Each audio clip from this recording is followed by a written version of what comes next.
Vira Garden Channel. Kali ini kita sudah ada di Baraya Nursery. Nah, kita sudah ketemu dengan Kang Roni nih. Kang Roni ini yang mewakili, kita bisa tanya-tanya nih ya. Halo Kang. Iya, Bu. Gimana kabar Kang? Alhamdulillah baik. Oke nih Kang Roni, Ya. mau tanya-tanya sedikit. Ini proses biasanya, ini kan memang gudangnya begonia nih. Ya. Nah, saat ini lagi ada tahap apa nih Kang? Kalau ini baru hasil dari setekan. Biasanya kita setek satu ruas, kemudian nanti 2 bulan atau 3 bulan kemudian dijual daun 2 atau sampai daun 4. Oh, daun 2 sampai daun 4 dijual ya. Ya. Nah, kalau ini tuh rata-rata sudah ini ya. Ya. Rata-rata jualnya kalau misalkan ini boleh harus partai atau boleh pribadi sih? Biasanya kalau yang berkunjung ke sini ibu-ibu ada juga yang beli eceran satuan gitu, tapi biasanya kami menerima inden pemesanan gitu.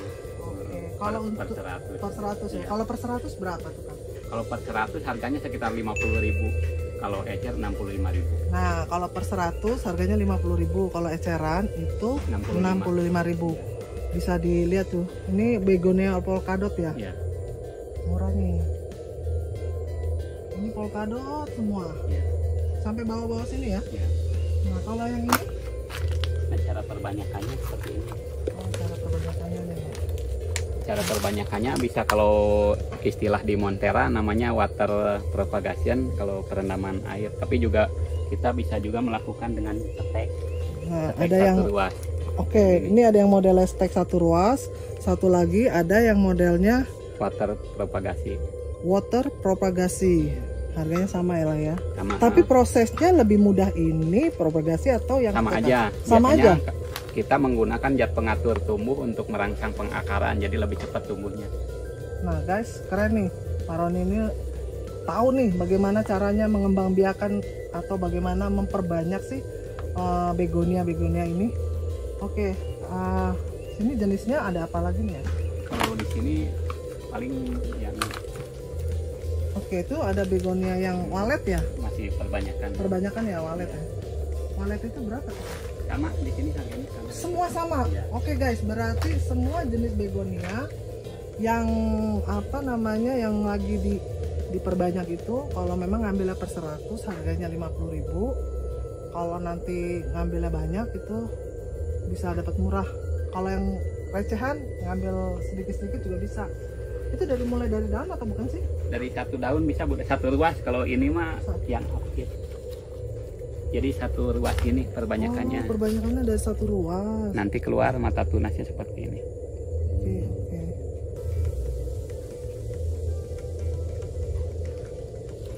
Nah, kalau itu apa namanya? Sama juga itu buat yang untuk alokasia itu, alokasia Amazon ya. Mhm. Kalau di sini sih, kalau Amazon selingan banyakannya parasol ibu. Kalau yang perbanyakan parasol. Tapi yang jenis-jenis lain juga ada. Di sini ada Amazon, ada campur sih bu. Ada dragon kale, silver kale. Cuma beda tempat, bukan yang di sini Bukan saunya di sini, beda. tapi sama ya ininya ya.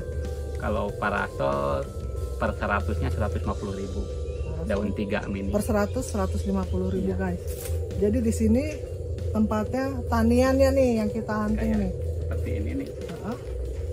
Ini per 100-nya 150. Ini per 100-nya 150.000 guys. Ini parasol ya, alokasi parasol ya.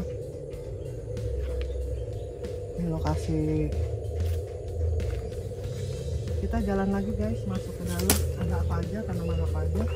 Ini parasol semua nih guys. Nah ini indukannya apa nih? Kalau yang di bawah ini Cynthia, itu apa Cynthia. namanya? Calathea Cynthia. Calathea Cynthia. Cuma ini hasil perbanyakan dengan cacah akar. Oh, Jadi kalau oke. misalnya yang manual kan dengan ngambil anakan. Mm-mm. Nah, kita melakukan pencacahan melalui akar. Tapi udah dikasih zat pengatur tumbuh juga biar tumbuhnya cepat. Coba saya ambil satu.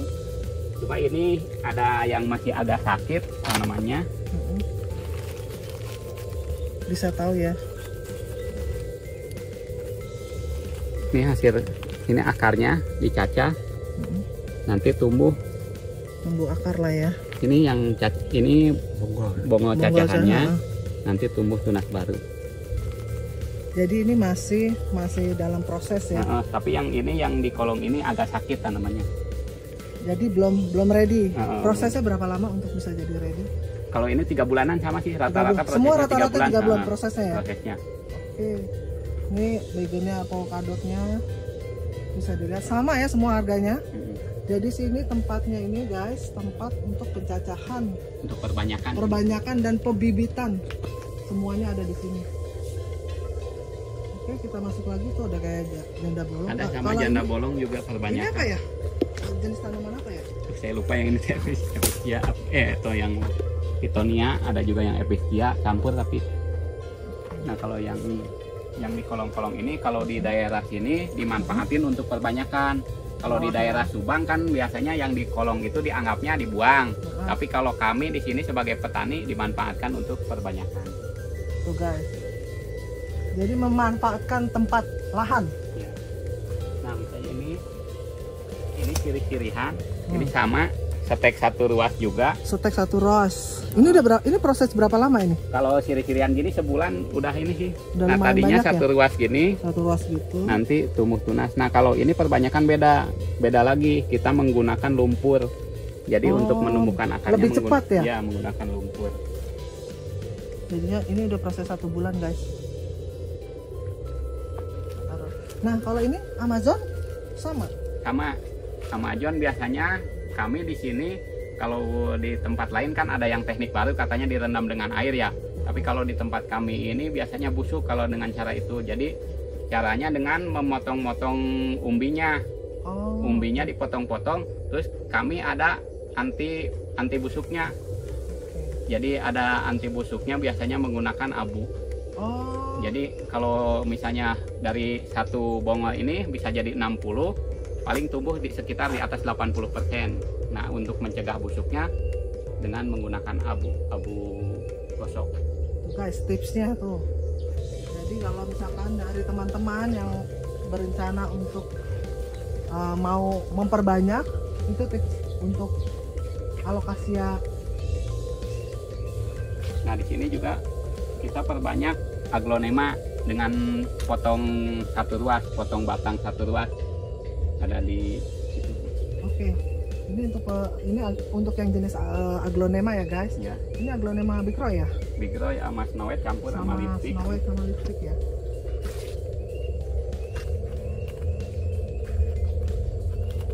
Dikasih lihat tuh guys. Ini kami cara perbanyakannya dengan bongol satu ruas seperti ini. Nanti cuma ini udah berapa kali motong, udah 1 kali, 2 kali, 3 kali. Ini yang keempat berarti udah 4 kali motong. 4 kali motong sudah. Heeh. Ini udah proses. Ini beda ya ininya. Ya kadang-kadang terjadi variasi mutasi gitu daunnya. Ini Big Roy tapi lucu ya. Iya, Beda ya Big Roy. ininya. Ada agak, juga. Pinknya ada yang nggak begitu sih. Ini ada linet. Ada alpukat. Dunia avocado.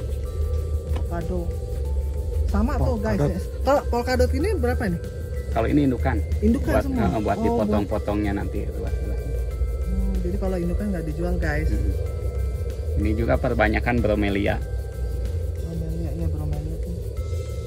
Kalau bromelia perbanyakannya kita ditusuk dengan besi panas. Terus Nanti keluar anakan dari setiap daunnya, baru kita pecah ambil pisah-pisah. gitu ya? Oh begitu cara misahinnya ya. Ya. Jadi biasanya ini seperti ini, nanti kita bakar besi panas, ditusukkan ke titik tumbuhnya. Nanti dari setiap daun ini keluar anakan, tapi nggak ada contohnya sih, ini udah hasil pecahannya. Janda bolong juga sama, ini indukannya. Ini indukannya semua. Ini apa jenisnya Pak? Kalau di sini banyak kan ada Ansonii sih. Ini ada Sony. Jadi saat ini kita tuh sedang ada di lokasi taniannya dari Baraya Nursery. Baraya Nursery. Biar tahu nih prosesnya memperbanyaknya seperti apa. Kalau ini sama ya, ini Sama buat indukan nanti pokoknya dipotong bongol. karena dia bonggolnya udah gede-gede. Ada Jadi buat Ansonii. ini buat mothernya, buat memperbanyak.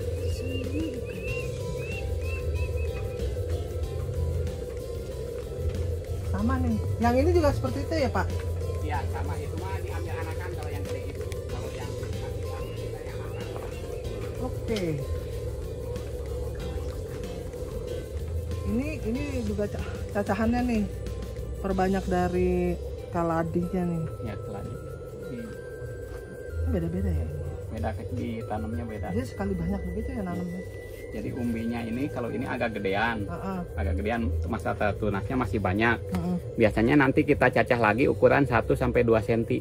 Oh, itu jadi masih bisa dicacah masih lagi bisa. Ya? Jadi kalau namanya keladi atau alokasia di kulitnya ini ada mata tunasnya. Cuma kadang-kadang kan nggak tahu. Jadi nanti dari setiap kulitnya ini akan keluar tunas baru. Yang penting kulit luarnya ada. Berarti dipotong tadi ya. 2 cm apa? 1 sampai 2 cm. 1 sampai 2 cm ya. Kalau alokasia ada lagi umbi mini. Ya, kalau cara perbanyakannya, kalau alokasia ada lagi namanya umbi mini. Jadi semacam kentang. Kalau kentang kan namanya granola atau apa G1, G2. Nah di alokasia juga ada. Cuma caranya harus setelah keluar bunga dia baru keluar umbi mininya. Begitu guys. Jadi sekarang ini kita belajar banyak nih dari Pak Roni, pakar memperbanyak tanaman begonia dengan 2 proses ya. Tadi proses pemecahan dengan stek, satu lagi tadi dengan air Water propagasi. Oke guys, kali ini kita ada di pemrosesan untuk tanaman janda bolong yang diproses untuk dibuat menjadi variegata. Ini prosesnya sudah berlangsung berapa kali proses Pak? Sudah 3 kali percobaan. 3 kali percobaan ya. Dari 3 kali percobaan ini yang jadi kira-kira berapa banyak Pak? Kalau dari percobaan misalnya 1 kali motong 100, jadi antara 10 sampai 30 yang jadinya. Yang jadinya ya, dari 30% lah, 10 sampai 30%. Ya. Kita bisa lihat ya Pak, ini contohnya seperti apa? Oh ya, kalau untuk contoh yang jadinya ini semacam review aja ya Bu ya? Ya boleh. Misalnya. Ini yang kemarin Bapak sudah uji coba ya? Iya. Oke, yang mau tahu proses waktu pembuatannya janda bolong ini, itu ada di vlognya Mekar Hurip Nursery Channel. Mekar Hurip Nursery Channel. Nah di situ waktu itu Pak Roni itu sudah coba untuk membuat proses ini guys. Jadi kalau sekarang itu kita mau lihat hasilnya seperti apa. Ya. Ini contoh yang sudah jadinya, ada beberapa. Nah ini yang udah jadi nih guys. Ini ketahuan. Ini 3 kali ya Pak ya? Iya, kalau ini sepekan pertama. Sepekan pertama nih guys. Ini udah pada jadi tuh. Keluar variegatanya nih. Oke, udah kelihatan. Udah kelihatan. Kalau seperti ini nanti ini akan diproses lagi atau gimana Pak? Biasanya kalau tidak permanen, biasanya daun ke-5 atau ke-6 kembali lagi hijau. Nanti kita proses lagi dengan obat yang sama, dengan ada caranya lagi, disetek lagi. Tapi nunggu dulu sampai batangnya biasanya di atas 10 daun. 10 daun kita lihat perkembangannya ya? Baru dipotong lagi. Oke, ini ya guys nih, yang udah mulai kelihatan variegatanya. Ini berarti berhasil ya Pak? Iya. Ini daun awalnya begitu? Iya. Ini prosesnya tuh guys. Jadi hasil yang kemarin Pak Roni sudah review di channel YouTube-nya, ini hasilnya baru kelihatan. Nah saya ke bagian review yang udah jadinya nih guys. Jadi bisa nih. Nah tahapannya Pak setelah ini. Kalau tahapannya, kalau di channel saya ada juga tahapannya sudah itu ya, prosesnya mulai dari perendaman. Dengan waktu itu saya memakai obat anti TBC, streptomycin namanya, streptomycin. Cara-caranya ada, berapa ppm ada di situ, berapa jamnya direndam ada. Nah nanti hasilnya setelah tumbuh kurang lebih 1,5 sampai 2 bulan seperti ini biasanya. Oke, setelah nanti jadi ini kita tunggu besar aja atau ini Pak, ini berapa lama lagi kita mesti lihat? Jadi nunggu daunnya sampai 10 tadi Bu. Oh jadi daunnya sekarang ini jadi 10. Kita harus tinggal tunggu aja sampai daunnya 10 lihat perkembangannya misalnya, ya. Kalau misalnya batangnya sudah belang, berarti berhasil. Oke. Cuma kalau dari batang belang tersebut juga nanti tunasnya tergantung tumbuhnya dari bagian yang mana. Kalau misalnya dari bagian yang hijau, berarti kembali lagi Tetapi kalau misalnya dari bagian yang belang, akan jadi variegata permanen. Oke, berarti udah nggak, berarti kesananya udah langsung variegata semua tuh. Ya bisa juga seperti itu, bisa juga diulang lagi Bu. Jadi diproses lagi. Jadi proses variegata itu kita bisa buat ya Pak ya, Bisa, ternyata ya. Bisa. Kalau di lab-lab kultur jaringan, biasanya di media tanamnya itu kita tambahkan misalnya dengan EMS, etil metil sulfonat. Cuman ada takarannya tuh berapa. Takaran. Kalau di literatur biasanya kalau untuk di lapangan pakainya itu 700 ppm. Kalau yang EMS ya, kalau kemarin saya menggunakan streptomycin itu menggunakan 500 sampai 1000 ppm. Oke, banyak juga ya penggunaannya. Nah, ini kita mau kasih lihat guys, dari yang kemarin di suntikan atau di uji coba, ini ada yang nggak jadi juga nih. Yang nggak jadinya nih guys. Perbedaannya, Tumbuhnya lebih cepat. Tumbuhnya tetap lebih cepat dibandingkan hasil yang udah jadi. Ini hasil variegata yang sudah jadi guys. Nah, ini yang belumnya tuh. Perbedaannya bisa jauh sekali. Pertumbuhannya jadi dia lebih lambat ya? Iya, lebih lambat. Mungkin karena klorofilnya berkurang ya. Terus dia juga memang nggak boleh juga terlalu subur juga ya kalau udah jadi variegata gitu? Kalau di teori seperti itu, tapi tergantung kondisi lingkungan juga Bu biasanya, tergantung genetik dan lingkungan. Kalau udah seperti ini kurang lebih gimana nih Pak? Hasilnya itu udah pasti jadi atau gimana? Nunggu nanti dulu. Nggak bisa ya, jadi kita walaupun sekecil gini ini belum tentu menjadi patokan bahwa ini dibilang jadi atau tidak ya. Berarti hanya harus tunggu sampai 10 daun. Iya, patokannya di batangnya, apakah batangnya jadi belang atau tidak. Kalau misalnya batangnya masih hijau berarti gagal. Kalau variegata gitu berarti batangnya juga belang gitu. Belang, Pak? Ada belang putihnya juga ya? Iya, ada belang putihnya. Kalau misalnya batangnya hijau berarti gagal. Jadi semua itu tanaman yang memang ada variegatanya, timbul variegata itu memang prosesnya itu dibuat ya Pak? Ada yang dibuat, ada yang alami. Ada yang dibuat, ada yang alami. Iya. Oke. Jadi kita di sini dapat tips juga nih guys dari Pak Roni yang tahu bagaimana caranya memproses tanaman hias ini menjadi variegata. Nah, uji coba yang sudah Pak Roni bikin itu selain janda bolong apa Pak? Saya udah mencoba juga di tanaman Monstera. Kalau Monstera ada dari yang pertama dari 4 jadi 1, yang kedua dari 6 jadi 1. Cuma dia variegatanya jadi variegata sektoral. Jadi yang 1 daun hijau, 1 daun berikutnya variegata, daun ketiganya hijau lagi, keempatnya variegata. Jadi nggak tumbuhnya nggak secara struktur ya? Iya. Jadi dia nggak variegata semua. Enggak, hijau, langsung hijau variegata, tapi masih nanti diproses lagi. Mudah-mudahan mata tunasnya pas yang bagian variegatanya. Itu guys tipsnya. Mungkin Pak Roni bisa kasih tips-tips buat teman-teman kira-kira yang mau mencoba untuk berbisnis seperti ini. Tanaman hias gini loh Pak. Oh iya. Kalau kebetulan kami di sini ada kelompok paguyuban petani tanaman hias Sukamantri sebanyak 120 anggota di Ciapus menggunakan lahan IPB, kerjasama dengan IPB seluas 6 hektar. Jadi kalau misalnya mau ke sini boleh belajar bertani, boleh, atau belajar berjualan juga boleh. Di sini banyak harganya, harga ekonomis, harga petani. Tuh guys, jadi itu tips dari Pak Roni. Kalau memang mau belajar bisa datang ke sini, mau berbisnis juga diajarin. Nanti saya kasih nomor teleponnya Pak Roni di deskripsi saya ya, bisa menghubungi Pak Roni nih. Buat teman-teman petani yang di luar daerah pun bisa belajar dari Pak Roni nih. Boleh konsultasi gratis. Konsultasi gratis guys. Ya. Oke, ada apa lagi Pak Roni yang mau kita highlight lagi? Kalau di sini sementara yang lagi rame mungkin ini variegata. Variegata aja ya. Oke guys, tuh lihat tanamannya banyak guys di sini. Datang aja ke daerah Sukamantri sini guys. Oke Pak Roni, terima kasih ya, sama-sama, tipsnya. Ya.